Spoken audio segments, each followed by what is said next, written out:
K-Digital Beings and the Korean Wave, exporting virtual culture globally. South Korea has rapidly become a global leader in the development and dissemination of digital humans and AI avatars, technologies that now play a significant role in shaping the Korean Wave, Hallyu. These digital beings are not merely technological novelties but essential instruments of cultural production and export, reinforcing South Korea's global image as a hub of innovation. The convergence of artificial intelligence, digital artistry, and strategic policymaking has created an ecosystem in which digital humans are used to engage audiences in entertainment, marketing, and diplomacy.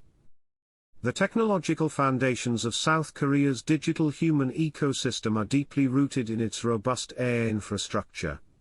Companies such as Naver and Kakao have developed sophisticated platforms like Clover and HyperClover X, providing the linguistic and synthetic intelligence needed to support virtual agents.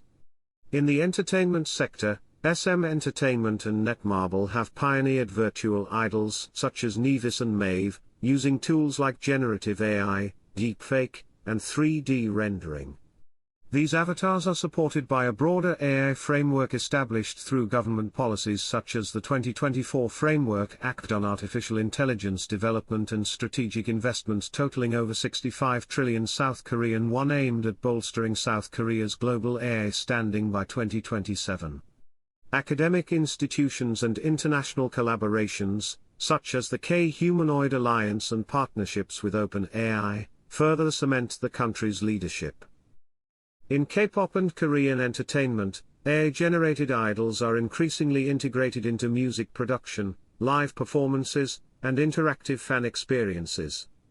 Virtual performers like Plave and Isegi AI Idol engage millions through YouTube and virtual concerts, often surpassing traditional artists in global reach and visibility. These virtual idols offer consistency and creative freedom that human performers cannot, extending the life cycle of K-pop content and reducing logistical burdens. However, they also raise concerns about authenticity, emotional engagement, and the displacement of human artists. Still, their ability to transcend geographical boundaries and offer multilingual performances has expanded the global footprint of Hallyu. Beyond music, South Korean companies are incorporating digital humans into branding and advertising. Virtual influencers such as Rosie and Apoki represent brands in sectors from insurance to fashion. These AI-generated figures serve as cost-efficient, controllable, and endlessly adaptable ambassadors capable of engaging tech-savvy global consumers. Marketing campaigns increasingly rely on these digital personalities for social media outreach, immersive advertising, and audience-specific content, enhancing the international visibility of Korean products and services. The use of digital humans also extends into cultural diplomacy. Nevis, for example, acted as an ambassador for the Seoul Design Foundation in 2024, participating in a virtual interview with the city's mayor. Avatars like Maeve and Eternity have participated in cultural exchange initiatives and global events, amplifying South Korea's presence in international discourse. Government-backed programs such as Visit Korea Year 2023 to 2024 have employed digital technologies to promote national culture and tourism, reinforcing South Korea's soft power through digital engagement. In comparative terms, South Korea's approach to digital humans stands apart from Japan and China. Japan's virtual influencers focus on VTuber interactivity and anime aesthetics, while China's virtual idols are often state-supported instruments for cultural education and national identity promotion. South Korea, by contrast, emphasizes AI integration in entertainment, aiming to export its hybrid of high-tech artistry and pop culture. Platforms such as the SM Culture Universe and strategic government initiatives underscore a deliberate effort to maintain South Korea's competitive edge in digital cultural exports. Audience reactions reveal both enthusiasm and ambivalence. Fans express strong emotional attachments to virtual idols, with some perceiving no difference between virtual and human performers. The hybrid model, where motion capture and human voice actors contribute to digital avatars, has been key to maintaining this emotional resonance. Yet critiques persist, particularly around authenticity and over-scripting. Moments of visible scenes in performances, such as with Plave, can either enhance realism or disrupt immersion, depending on audience interpretation. Despite these tensions, Korean virtual humans continue to redefine the boundaries of fandom, interactivity, and celebrity. Governmental support remains a critical factor in sustaining and globalizing this movement. South Korea's National Artificial Intelligence Committee coordinates AI policies across sectors, and initiatives like the Cultural Korea 2035 roadmap integrate AI into arts, tourism, and heritage preservation. The Korea Creative Content Agency, KOCA, provides financial support and facilitates international collaboration through overseas offices. Recent efforts to dispatch digital export teams to strategic regions further illustrate the country's commitment to making digital humans a core component of its economic diplomacy.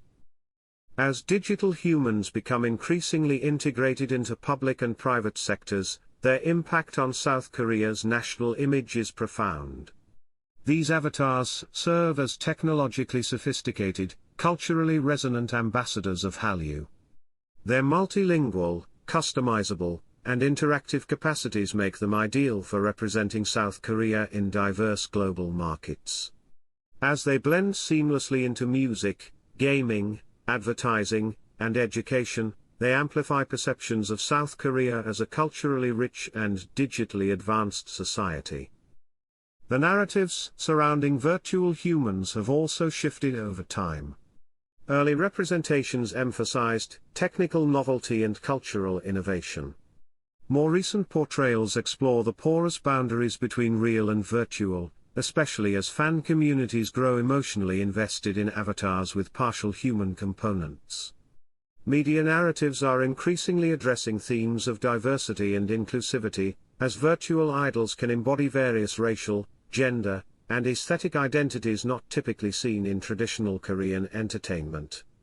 This capacity for flexibility challenges homogeneous ideals and promotes a more globally inclusive image of Korean identity. Looking ahead, Korean digital humans are expected to shape global virtual culture over the next decade. They will likely be central to the development of immersive digital platforms, hybrid human-AI collaborations, and the transnational flow of cultural content.